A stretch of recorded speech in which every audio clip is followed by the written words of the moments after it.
চলতি মাসের ২৬শে মার্চ মাঠে গড়াতে যাচ্ছে ভিয়েতনামের বিপক্ষে একটি গুরুত্বপূর্ণ ফিফা ফ্রেন্ডলি ম্যাচ।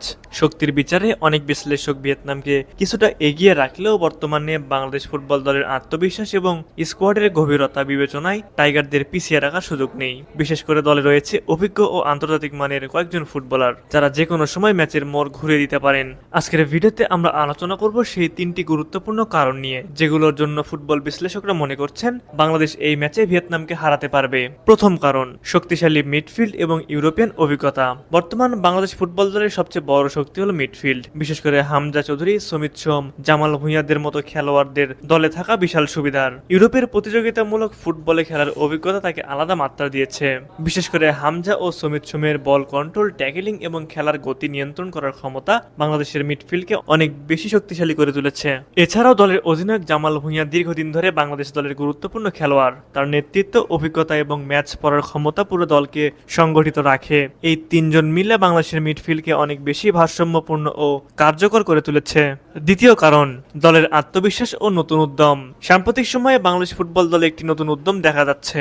তরুণ এবং অভিজ্ঞ খেলোয়াড়দের মিশ্রণে দলটি এখন অনেক বেশি আত্মবিশ্বাসী। আগে যেখানে বড় দলের বিপক্ষে খেলতে নামলেই চাপ তৈরি হতো, এখন সেই মানসিকতা অনেকটাই বদলেছে। খেলোয়াড়দের ফিটনেস, অনুশীলনের মান এবং কোচিং স্টাফ এবং প্রতিপক্ষ বিশ্লেষণ করে পরিকল্পনা সাজাচ্ছে, যা আন্তর্জাতিক ফুটবলে খুবই গুরুত্বপূর্ণ। তৃতীয় যে গুরুত্বপূর্ণ কারণটি রয়েছে তা হলো টিম ওয়ার্ক এবং ট্যাকটিক্যাল ফুটবল। আধুনিক ফুটবলে শুধু তারকা খেলোয়াড় থাকলেই হয় না, পুরো দলের সমন্বয়টাই সবচেয়ে গুরুত্বপূর্ণ। বাংলাদেশ দল এখন ধীরে ধীরে একটি সংগঠিত ইউনিটে পরিণত হচ্ছে। ডিফেন্স থেকে শুরু করে মিডফিল্ড হয়ে আক্রমণ, সব জায়গায় খেলোয়াড়দের মধ্যে সমন্বয় আগের তুলনায় অনেক বেশি। দ্রুত পাসিং, কাউন্টার অ্যাটাক এবং সেট পিস থেকে গোল করার পরিকল্পনাও এখন দলের কৌশলের অংশ। সবকিছু মিলিয়ে বলা যায় ভিয়েতনাম শক্তিশালী প্রতিপক্ষ হলেও বাংলাদেশকে একেবারে হালকাভাবে নেওয়ার সুযোগ নেই। হামজা চৌধুরী, সমিত সোম এবং জামাল ভুঁইয়ার মতো অভিজ্ঞ খেলোয়াড়দের নেতৃত্বে বাংলাদেশ ফুটবল দল এই ফিফা ফ্রেন্ডলি ম্যাচে বড় চমক দেখাতে পারে বলে মনে করছেন অনেক ফুটবল বিশ্লেষক। এখন দেখার বিষয় মাঠের লড়াই কে শেষ পর্যন্ত হাসে। তবে একটি বিষয় নিশ্চিত যে এই ম্যাচটি হয়, তবে কি ভিয়েতনামকে হারাতে পারবে বাংলাদেশ? অবশ্যই এই বিষয়ে আপনারা কি ভাবছেন তা আমাদের কমেন্ট করে জানাবেন।